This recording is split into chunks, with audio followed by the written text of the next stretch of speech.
Hello guys, magluto kami ngayon ng malunggay. Tapos with parapagulong.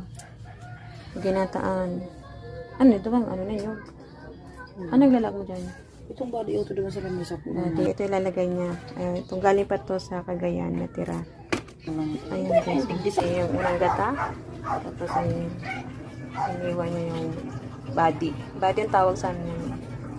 Unahin niya muna itong parapagulong kasi medyo tigas-tigas siya. Ayan. Ito yung unang gata.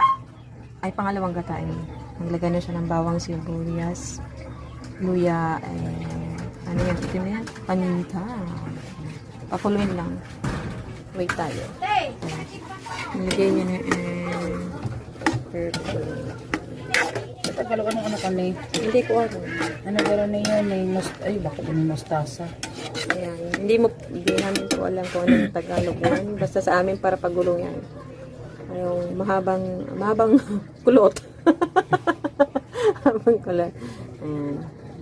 Ayan. Masarap yun. Ay, masarap yung kinunot, no? Para siyang ano. Kung may sira ko ta, kaya turingan. Pinunot. Kung ay daw manok, tikukunat ko.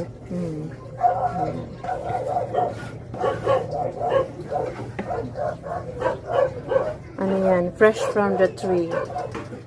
Kasi umuulan. Nahugasan na ng ulan.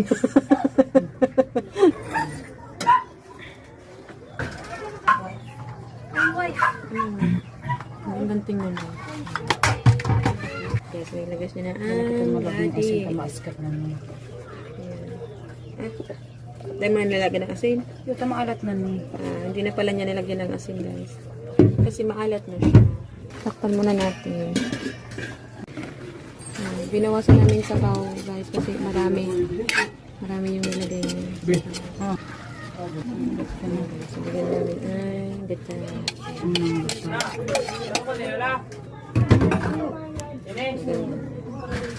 Huwag na natin takpan. Malapit na to, guys. Ito lang daw kayo lagay ng asin. No sure. Kaya, tikman daw natin. Harap na. Ano pa guys, mga 3 minutes. Palutuin lang yung gata. Malinamnam na yan guys. Ito na siya. Malinamnam.